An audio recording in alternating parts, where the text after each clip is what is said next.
Students call me Lama Linda, and I lead a Vajrayana Buddhist Sangha in Toronto called Awaken in Toronto.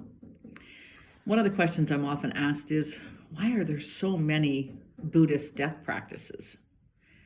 Well, Buddhism really teaches a lot about birth and death, and then rebirth and re-death, and birth and death, and birth and death, over and over. This speaks to the non-duality that is inherent in Buddhist philosophy, the sense that things are not either or, one extreme or the other. They are not just one thing, but that everything has there's an absolute reality and a relative reality, and it's really much more both and. And when one sees a birth, one imagines there will be a death, and these are interconnected, and they are the same process, and one requires the other one. So there's something about birth and death at a very basic animal, instinctual level that humans can really grasp the non-duality of it all. So it's a way of really seeing deeply into the truth of the universe and the truth of non-duality, truth of awakening. And another way that is often studied is in the bardos, as taught particularly in Vajrayana Buddhism, where one studies the 6 bardos, and 3 of these are for living and 3 of these are for dying. And in the bardos, one studies the gap, the transition, the in-between. And without the bardos, one can't really live. One can't really just have non-stop anything. So this is often described as in non-stop notes would not be music. It would be cacophony. Non-stop living, if we didn't have people dying on the planet would be overrun. So there is something necessary in having this combination of birth and death in order for there to be a proper sequence to things. Another reason that Buddhism teaches so many practices on death is that death is a real opportunity to face one's fears. Fear is part of the inherent programming of the human condition, and we see it most easily as it relates to death. There's a visceral response as people think about dying or death, whether it's theirs or someone else's or something else's. And it's a way to notice that pulling back, noticing how humans so easily pull back into their fear and away from death and missing the opportunity of it. And if you can use any of the death practices to face your fear and to lean into the mystery of death, one learns that it's possible to override the programming, override the natural conditioning that comes to you by way of past life conditioning, karma, by way of birth, womb and birth experience, also your childhood experience. One overcomes all of that by facing our fears, facing the fear of death. So there's an awful lot of death practices. Some of them you may have heard of. Some of them are posted here on this YouTube channel.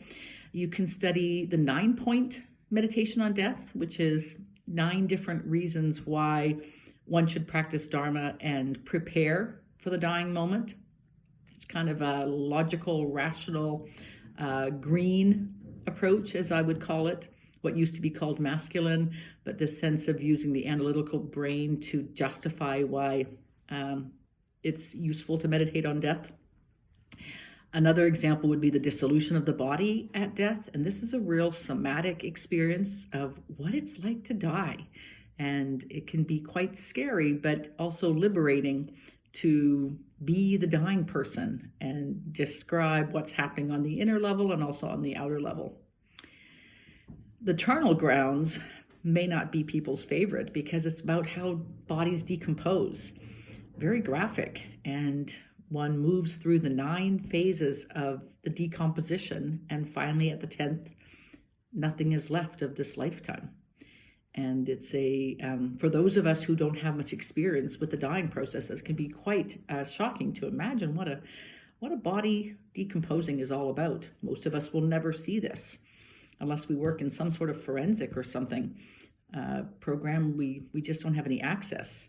Those of us that have worked extensively in end of life, like hospice palliative care, may have watched hundreds of people die. This is certainly this being's experience. And having watched hundreds of people die, I get to see the first couple of days at most, hours, days. I've not really had much experience seeing a body longer than about 3 or 4 days, and that's about it. And then the body gets whisked away. So never really had access. People sometimes call the hospice palliative care the modern charnel grounds, but we don't get to see a lot. We get to see a lot less than people used to see when they would go to the graveyards to study decomposing bodies. There are other prayers that one can practice for after the last breath, and these would also be death practices that one can study, one can learn, one can become familiar with. One of them would be the Bardo prayers, where one repeats prayers for 49 days, inviting the being to be accompanied by the voice through the various bardos into a new birth, another rebirth, and it goes through the 49 days that Vajrayana Buddhists believe it takes up to 49 days for a being to move through the ending of this lifetime into the choosing of a new lifetime. Could be as small as 7 days, but it's frequently somewhere between 7 and 49 days. And one can practice saying prayers, reading prayers for beings passing through these stages. And the 5th one is Poa prayers that usually only someone who's had a transmission, permission to do the Poa prayers gives, often a nun or a monk or someone trained, experienced. And the Poa prayers are more about the transition and helping with that transition into the next rebirth, and hoping and sending prayers for the best condition possible for that being. There's a couple of other Buddhist practices that relate to death practices, like the small as a mustard seed, big as a mountain, where one thinks about birthing and then ending, and then birthing and ending. Similar with blue sky meditation, which again is about beginning with the contact with the awakened mind, the blue sky, and then watching clouds appear and disappear, appear and disappear. This is death and birth. Death and birth. Another way to study this idea of birth and death and the cycle of birth and death is through the work of the study of the archetypes. And archetypes are the various deities, what looks like different beings in different colors, different arms, different things in their arms, holding various implements. And when one studies with these Vajrayana archetypes, one temporarily dies to oneself. And it's common during the archetype practice to have that sensation. Sometimes even the phrase, Linda is dying, or you can substitute your own word in there. But there's a dying to yourself in your own ego. And it might just be for the duration of a meditation session, but it could also be for several days, where one has the sense of connecting so deeply with that archetype that one becomes that archetype and dies to the ego. And then, I don't know, several minutes, hours, days later, one wakes up and becomes the ego again. And the ego is always ready to pick up and carry on with you. But it's a very good practice where you learn how to let go of the ego and take up another being, another energy, another archetype, and to see what it's like to have a temporary dying while still living. My teacher Capel also teaches a practice called switching aggregates, which is where he encourages students to take on the qualities of another person. It could be someone you admire. Sometimes people take on aggregates of their teacher, or possibly just another Sangha member, another person. But it's also kind of fun to take on aggregates of your enemies. What's it like to see through their eyes, and to see you through their eyes, and to see others through their eyes? And it's a real practice of empathy to be able to die to yourself, take on the aggregates of someone else, and just be them for a while. Another great practice that people can do if they're wanting to study and explore the death practices is to attend a death cafe. I've been a part of the global death cafe movement since 2014, and I've run, 30, going on 40 death cafes all over the Greater Toronto area.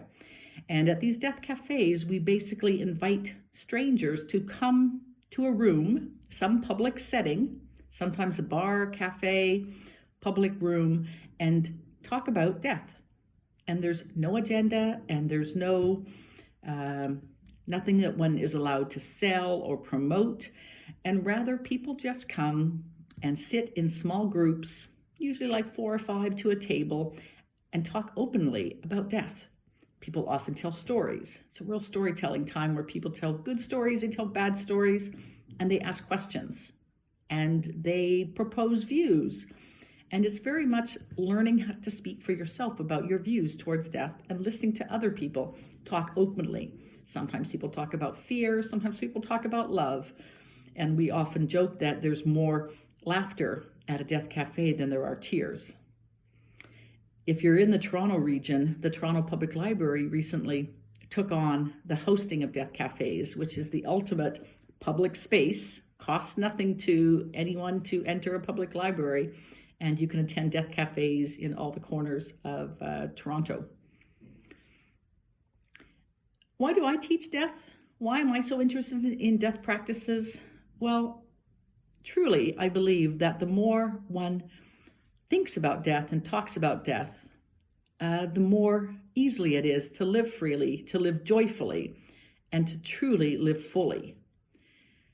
Facing death before your death allows you to feel prepared, not worry, take care of business so you're leaving nothing left undone, nothing left unsaid, and really practicing the overcoming of your human conditioning, overcoming the programming that has built in the greatest fear, which is the fear of your own death. It's what makes humans unique. What makes humans unique is that we have an awareness of our own death and others' deaths.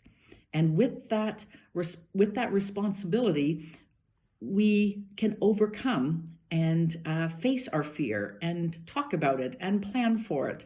And in so doing, awakening has the greatest chance of happening. And along the way, there is much love. This is my lifetime. This is my calling. This is my passion. And it gives me the greatest purpose to teach death practices to so many of you interested in also joining me on this path of death practices. Thank you.